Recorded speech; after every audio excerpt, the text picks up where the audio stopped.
Phyrexia All Will be one. It's a set that I honestly didn't care about it, to be honest. Since they announced it, I was like, I got my brother's war, I got the set that I wanted, so I'm good to go. But as they started spoiling it, now I want to buy a lot of these cards because for some reason they decided to print all the blue broken cards in this set as opposed to the brothers war. So I'm going to start off my list by talking about the Mycosynth Gardens, which is a land. It's a sphere land, which JP might correct me. This is the first time that we see sphere lands, or have we seen them before? This is the first time. Yes, but I know that... Well, they have been mentioned before. Yes, they have been mentioned before. And actual card. Yes, and I think what does sphere land mean? It's just a type. It's just a subtype, like as if... You remember the Lotus ones that came a little before? Locust, I'm sorry, the Locust ones. They came a little while back. So just like just Urza lands. Urza lands have a subtype of Urza. Yes, these are just a new subtype. I say this because there is a land in this set that utilizes the Locust and cares about them, and the Sphere ones too. So just talking about the Mycosynth Gardens, which already by having the word Mycosynth, I was going to be all over this card. You tap it to add a colorless. You can tap for one and add mana of any color, so it fixes your colors. And for X and tapping it, the Mycosynth Gardens becomes a copy of target non-token artifact you control with mana value X. The amount of ideas, combo potential, shenanigans you can get away with doing with this card is just unreal. I can't even name most of them because there's just so many you can do. So I know there's going to be like an auto include in like 3 or 4 of my decks because this can turn into like a Mind Slaver. It could turn into a Sensei's Divining Top. You can just put it on top. You can just I just want to mention one very big thing about this card. This card is also in my list. This is the one card I'm pretty sure we repeated. Yes. It doesn't say until end of turn. It just becomes a copy of the target non-token artifact. Mm-hmm. It just stays as a copy forever. Yep. That is the one very big important thing about it. Yes. So do remember that it's not like other cards that say it's a copy, but it also has the text and it's still that. Nope. It just literally becomes that instead. So we got to take that into consideration. But it's great because, you get to copy a plethora of great artifacts throughout Magic's history, and you can do a lot of combo potential. Since we're already talking about this, I was just thinking, oh, look, I paid 2 mana to make it a copy of the Illusionist Bracers, and then pay 3 mana to attach it, because even though it's tapped, it becomes tapped, and equipment doesn't really care. Copying Osgir's ability twice, so doing it 3 times sounds absolutely disgusting. There's a bunch of other stuff. A very cute interaction that's come up a lot more than you might think. I like the way that JP says cute, and then it's something adorable. like monstrosity. Liquid Metal Torque can make a non-land permanent into an artifact, and then with this you could copy it. Holy cow. I do that little trick with Sculpting Steel. Let's say my opponent has a Smothering Tithe or a Rhystic Study. I've made their Rhystic Study or a Smothering Tithe into an artifact, and then play Sculpting Steel copying it. That's a cute interaction. Yeah, you get to copy basically any permanent. Yeah. It has to be that you control, but it's as long as you own it, you can just get 2 copies of, like you said, like a Smothering Tide or like anything else you might deem. No, but it's not exactly. I'm thinking Osgir, if I have a Smothering Tide, having 2 Smothering Tides is absolutely disgusting. Anointed Procession, stuff like that. Oh, yeah. Yep, you can having 2 Rhystic Studies. Exactly. Yes, you get away with doing a lot of those cute. Well, you paid it too. Interactions. 2 interactions, cute interactions. So that's my first one. So my other one is another Mycosynth card called Encroaching Mycosynth. It's an artifact and it's blue, as it should be. It's 3 colors and a blue for an artifact that reads: non-land permanents you control or artifacts in addition to the other types. The same is true for permanent spells you control and non-land permanents cards you own that aren't on the battlefield. So this is essentially a fixed Mycosynth Lattice, I believe. The only caveat is that it says non-land permanents. The original one is basically everything. It's every permanent. I just like it. Also, Mycosynth Lattice also turns your spells. It's not just permanence. Exactly. Thank you for the. So I would say that this is great because it's essentially redundancy in a type of deck that cares about Mycosynth Lattice and those type of effects. Stuff like having a Memnarch is going to be great with that.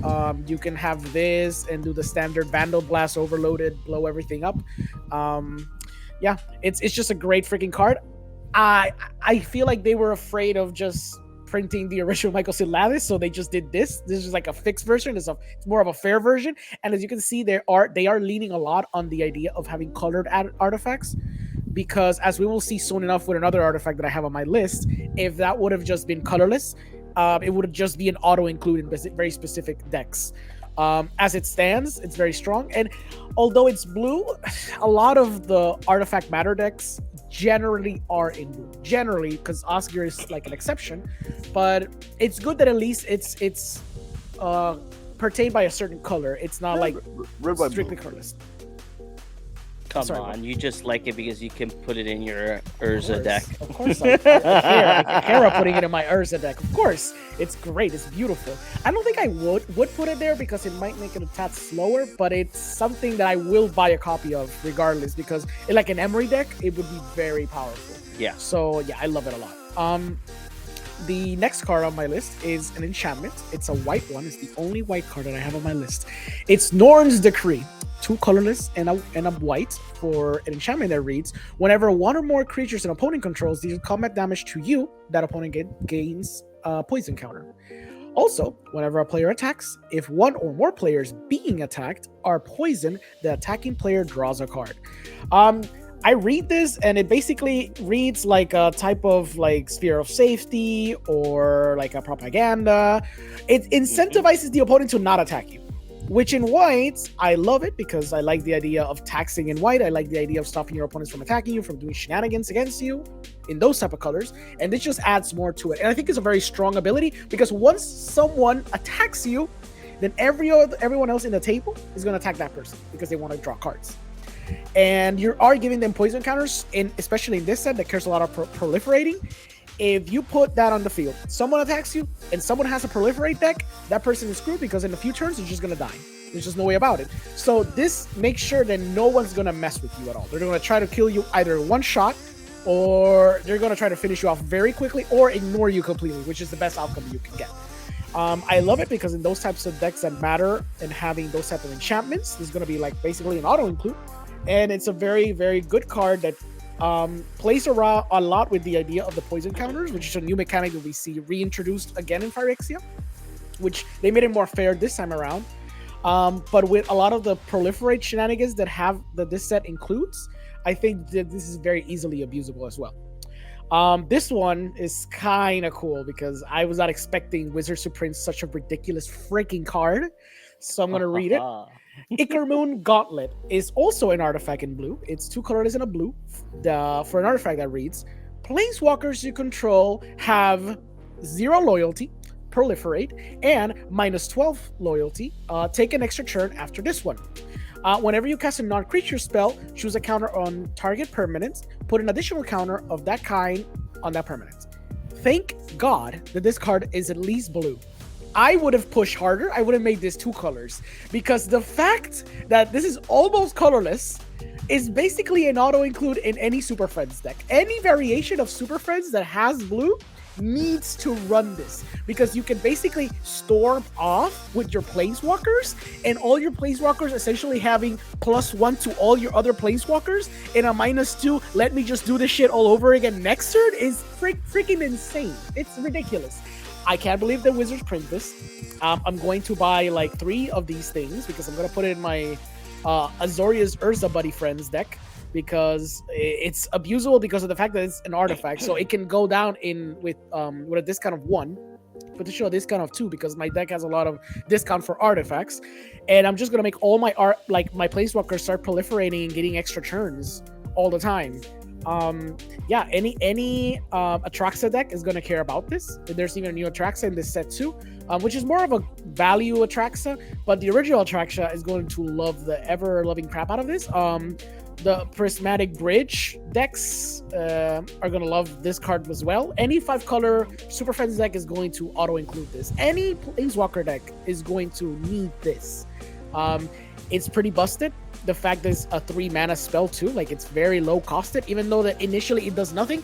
But if you're going to have a standard deck that even cares about basically having super friends in standard, this card is going to be excellent because you're going to have your very expensive planeswalkers, and you can just drop this, proliferate a couple of them, and some of them might even be very close to ulting, and then you can just ulti one of them, and then do this all over again the next turn. It's insane. It's a very powerful card. And my final card is Minor Misstep. For a little blue pip, it's an instant. It's a fair instant that counters target spell with mana value 1 or less. A lot of people have been ignoring this and kind of like dissing it a little bit because it's not Mental Misstep, which was Phyrexian mana, and you can counter a counter target spell mana value 1. This one has the caveat of being 1 or less, so it can be 0 or whatever, or XX or whatever. But it doesn't have the Phyrexian mana, so it's essentially worse. It is worst, but I think the upside is that is depending on the type of format that you're dealing with, there might be some upside to this. Because even though you can't do it on turn 0, on competitive EDH, for example, it would be very strong to be able to stop with 1 blue pip a lot of the early mana rocks that the opponent gets, and especially if you start the game and you play your island. If someone plays a mana crypt or whatever, you can just counter it automatically. If they play a soul ring, you can counter it. You can stop a lot of their early ramping, which is very strong. You can even stop some of the 1 mana counter spells that someone might have, like a Flutter Storm, or a Dispel, stuff like that, or an Offer You Can't Refuse. You are able to stop them with a Minor Misstep. And yeah, those are my top 5. I'm loving this set. I was very surprised. Again, I was not hyped for this set at all. But the fact that they lean a lot on the proliferate angle, the artifact angle, which I was not expecting, and basically printing a lot of blue spells that I haven't seen be that good in a while, makes me very excited for this set and for March of the Machines. So yeah. Minor Misstep sounds very, very cool. I've heard a lot of discussions about it, and I'm still pretty mixed about it. Go ahead. So a lot of the spells that you mentioned, I would like. Mana ramp is not really that, like, it can be important to counter mana ramp, but I feel like countering like the tutors that just got reprinted would be a lot more relevant. And you mentioned CDH, and one of the most popular ways to win is cast Underworld Breach, and with Underworld Breach you'd be casting LED, Alliance Eye Diamond, and this counters that, and it also counters Demonic Consultation, which combos with Thassa's Oracle. So it can be very relevant, but I kind of feel like it might be also slightly dead for a lot of times. So sure, that's fair. I will try it out. I know myself. I'm gonna get a few of these, and I will try them out for a little bit to see, because I already love Mental Misstep, obviously because it's Phyrexian mana, and you can play it on turn 0 or whatever. So it's already very it's much better than this. But as a very powerful 1 mana counter spell that can stop a lot more than just a specific card type or a specific type of thing, like this is pretty well rounded. Granted, it's not like a Swan Song, which I think has more variety, but I do like it. One of the things is, I'm afraid this might be like Cut Down. Cut Down was like in Dominaria United, and it was like, oh, it was really hyped up because everyone wanted it. Because in theory, it has a million targets. In practice, none of the targets really matter. Yeah, that is true. Although it's used a lot in Standard. Like, if we're going based on Standard, I've seen it be used in Standard. But we're talking about like EDH, of course. Like this. I tried it in EDH. It was dead in my hand. I hated seeing it. Yeah. It happens. Yeah, most of these cards are basically more standard focused in Standard and like other formats. Like Minor Misstep can be added in Modern. You can counter Ragavan, and you can counter Chalice too. At least in other formats, it makes sense, because it's not that they're gonna be running like 4 of these or whatnot, but at least you might see in main decks at least 1 or maybe 2, just to like have a much more rate to have it in hand. You know, especially when you go on in modern, that is such a, you know, depending on the deck that you have, it's such a very fast paced game. You know. Yeah, I understand. Yeah. So